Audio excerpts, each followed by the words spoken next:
Hello Popcorn Junkies, and welcome to this review of Marty Supreme. Apologies for the delay in getting this to you, and the reason it's landing, hopefully, before my top 10 is it possibly could feature in the top 10 films of 2025. This is the new film by not both Safdie brothers, but one half of the Safdie brothers, Josh Safdie. Josh Safdie and Benny Safdie obviously infamously made the film Uncut Gems, starring Adam Sandler, about a sort of jeweler who was gambling and borrowing and spiraling, and it was visceral, it was grainy, it was grimy, it was sinewy, it was funny, it was scary, it was frightening, it was energized, and it was granular. It was a kind of unflinching portrait of an unlikable character. And there's a lot to like, and I loved Uncut Gems, and there's a lot to like in this film that is very like Uncut Gems. Now, the Safdie brothers have made films together. Obviously, they made Uncut Gems. They also made Good Time, which was the Robert Pattinson film, which I have seen subsequently. Lots of you recommended I see it. I liked it. And you can see where Uncut Gems came from. Uncut Gems, I do think, is an absolute masterpiece. And so this is just Josh Safdie. His brother, Benny Safdie, went off and made The Smashing Machine. Go and check out our review. The film starring Dwayne "The Rock" Johnson. And they have a shared kind of visual language. You can tell that both directors like to shoot from the hip. They like an urgency to their storytelling. They like an informality to it. Sometimes it feels like it's not necessarily documentary, but it feels real. It feels like scenes have happened, or scenes explode, actually. I would say that with both directors, scenes almost explode. But I would also say that The Smashing Machine ultimately didn't succeed. And I don't know whether that was because it was kind of creaking under the weight of Dwayne "The Rock" Johnson, who was also a producer on that film, but also not as sort of, complex and capable an actor as, say, Timothée Chalamet is in this film. So this is Josh Safdie's solo directorial effort. It's an epic film. It's a massive film. Some are describing this as Uncut Gems revisited, but with a happier ending. And there's not, although that's quite a simplistic and reductionist and kind of unfair description of a film that has so many complicated, dense, dramatic, pivoting, surprising, illuminating, moving kind of moments in it. This film is absolutely an embarrassment of riches. It's full to the rim with just sensational kind of character arcs, sensational situations that spiral into more situations that are both on the one hand unbelievable but entirely believable. It's gutsy, it's vervy, it's energized. It's like a film that's on cocaine. I mean, it's just driven by the energy of Timothée Chalamet and his character Marty Mauser. So this film stars Timothée Chalamet. In terms of other names in there, there's Gwyneth Paltrow, who plays his love interest later in the film, and there's Odessa A'zion, who also plays another one of his love interests too. And then there's a whole host of other character actors who kind of come in, including actually a turn by the kind of cult director, if you like, Abel Ferrara. So this film starts in New York. We're in the 1950s. The sense of era, the sense of setting is just fabulously observed. It's gritty, it's grainy, and I tell you something that's really refreshing. Very often with any type of film, and in fact Timothée Chalamet was in the Bob Dylan biopic, which was also set, I think, in the 60s actually. But sometimes when you go for a period piece, because of the cost and the effort to replicate an era, it sometimes demands that the cameras need to be a little bit more, quite literally, static. There's not room for kind of movement because it takes a lot of ornate sort of control and design to make sure that what appears in the shot stays kind of period. And what I liked about this is a little bit like the first Joker film, actually. The camera is whizzing around in a handheld fashion. We feel like we're in a real, authentic New York. We're in a shoe shop right at the beginning. It's busy, it's vibrant. So much of what Safdie does in this film, like he did in Uncut Gems, he shoots scenes on what's called a long lens, which means that basically he's zooming in, and you've got a strong depth of field, strong depth of focus. Things are coming in and out of focus. And so what would actually, if you were on set watching the opening scene in this film where he's in a shoe shop and you watched it from the corner on a wide, very little would have been happening. You'd be thinking, fucking hell, this is possibly quite a dull scene. But because he elects to shoot all of these scenes on such long lenses, and it's hunting out details, it's hunting out the eye, the camera's hunting out the mouth, goes down, hunts out the hands. There's a lot of incredibly expert handheld camera work in this film that literally, as the camera operator in me just marvels at the way in which certain scenes are kind of covered with handheld cameras. And I want to talk about one of those moments in the Tokyo scene, very close towards the end of this film. And really, this is a Well, this is theoretically a rags to riches tale of Marty Mauser believing he could become a fantastic ping pong player, table tennis player, potentially marketing with a friend of his a brand new ping pong ball, the orange ball rather than the white ball. It's about self-belief. It's about the American dream. It's about how he's willing to do anything. It's about his belief that he can manifest his own success. He can bullshit. He can charm, he can broker deals, he's got the gift of the gab, he can talk his way out of anything. Very, very like the Adam Sandler character in Uncut Gems. And interestingly, Timothée Chalamet, as ever, I've said this many times about Chalamet, any role he sinks his teeth into, he gives you the best you can ever expect from it. This is a sensational turn from Timothée Chalamet. He gives it everything, in the way that Adam Sandler did in Uncut Gems, but Timothée Chalamet gives this absolutely everything.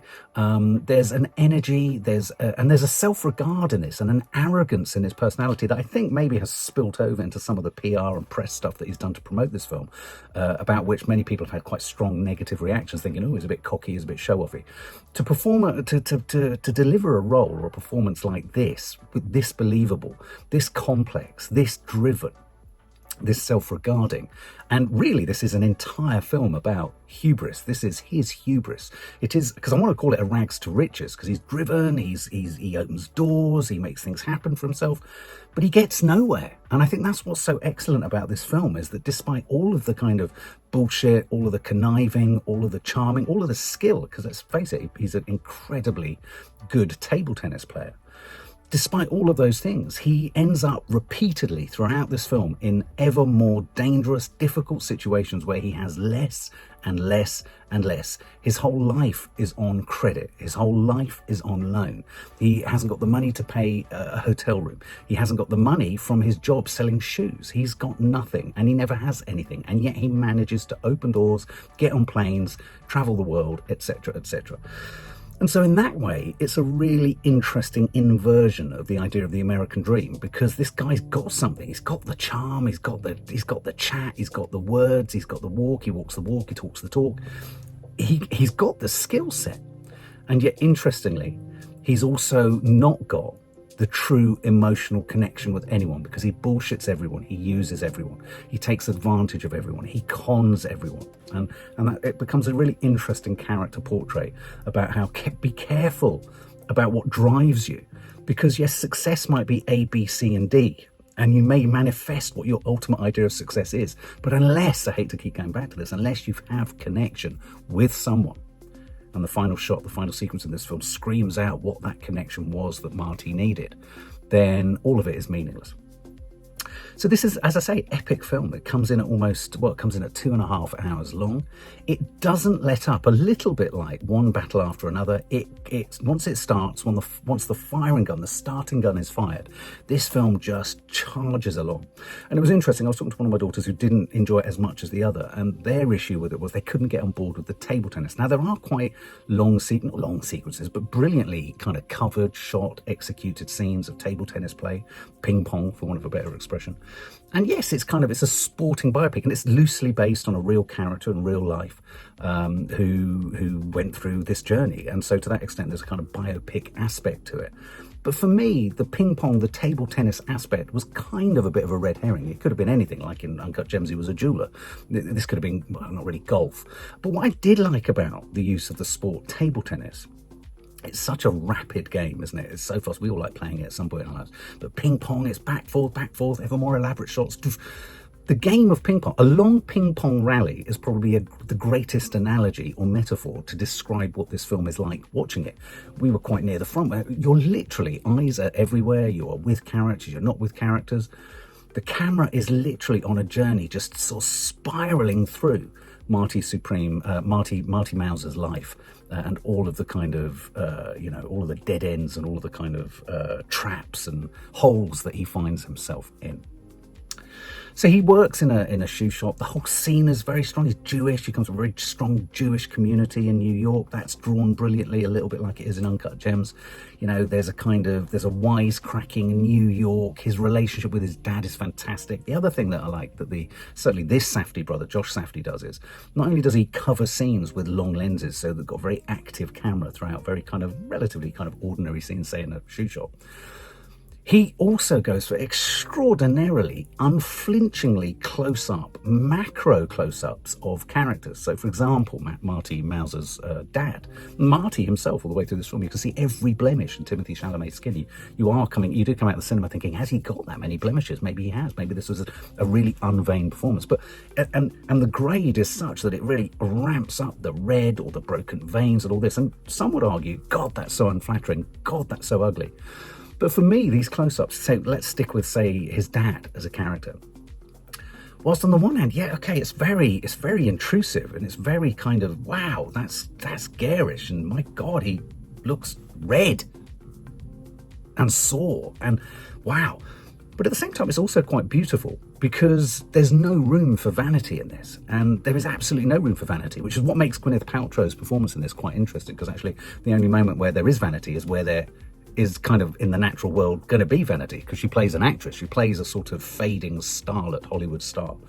And so she has makeup and all that kind of stuff. But anyway, and so these big close-ups, I was getting a real sense of anyone who knows a photographer, a black and white photographer, a portrait photographer called Richard Avedon, Avedon, and he would take really harsh, some would say, photographs of people's faces. But what ends up happening in a way is you don't look at someone and go, ooh, you've got a horrible nose, or you've got horrible skin colour and all that. But you just marvel at them and go, wow, look at how interesting your face is. But anyway, that's the look. And so if you're going to appear in a Safdie brothers film, or certainly a Josh Safdie film, be prepared. You're going to be shot in extreme close-up and every blemish and hair. If you have a hair follicle on the end of your nose, you're going to see it. But I think that adds to the kind of drama, it adds to the authenticity, it adds to the realism.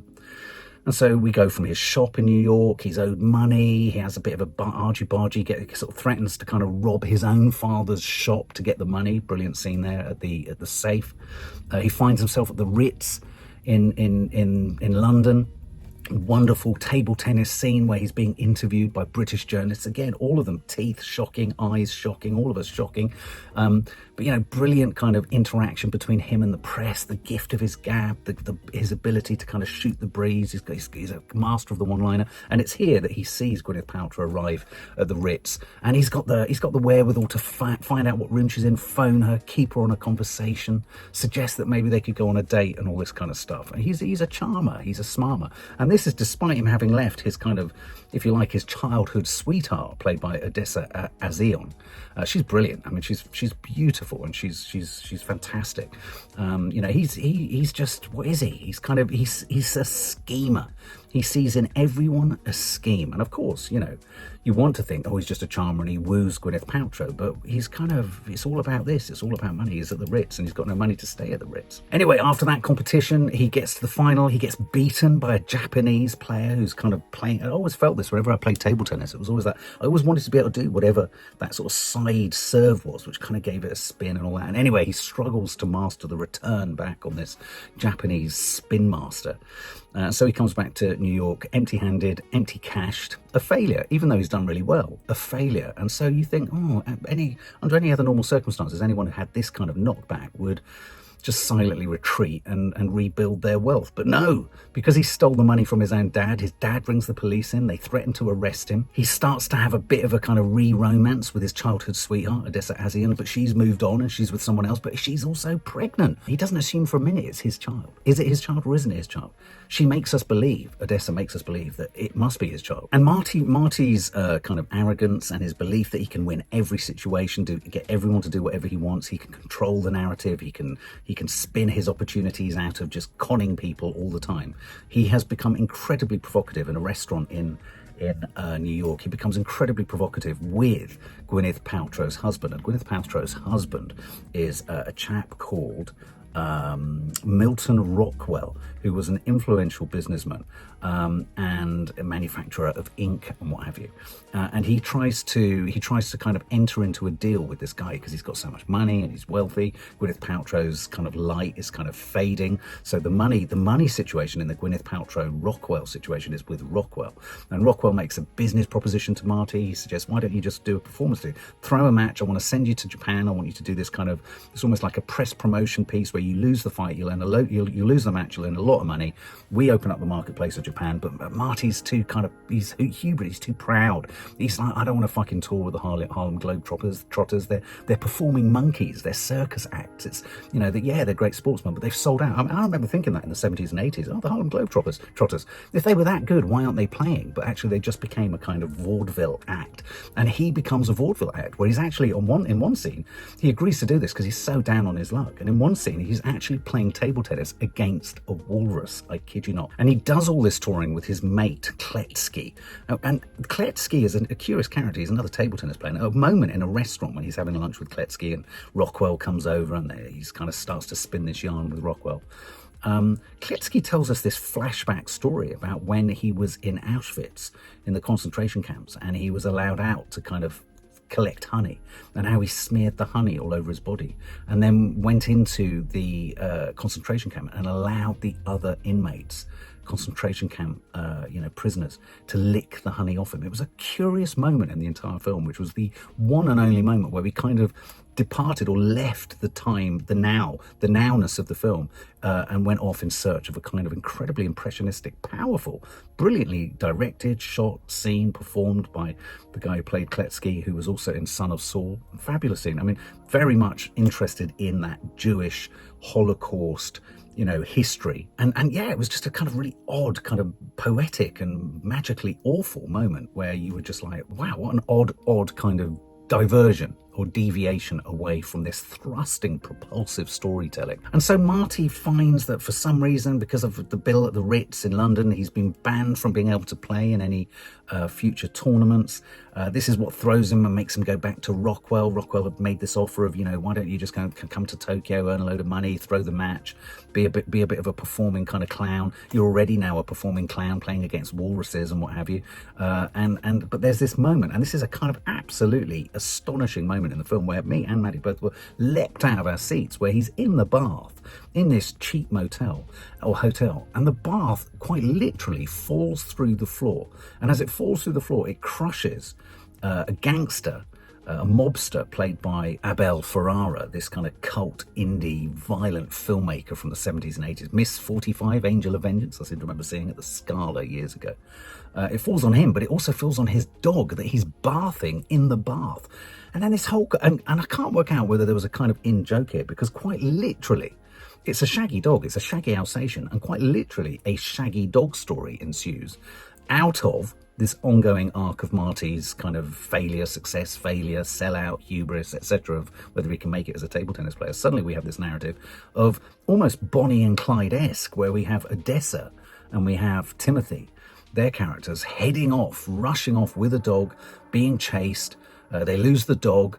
They head to this kind of farmer's home where they think the dog is. He shoots at them. They lose the dog. Then Abel Ferrara starts to hunt them down because he wants his dog back. And you could argue, well, this is all a bit surplus to requirements, but it's incredibly stressful. It's incredibly well done. It's very Bonnie and Clyde-y. It was muscular, sinewy. This film is smelly. So we now have Marty. We now have his first girlfriend. Gwyneth Paltrow's gone off. She's on stage. He said no to doing this stupid performance match with Rockwell, her husband. So he's down on his luck. He's trying to make ends meet.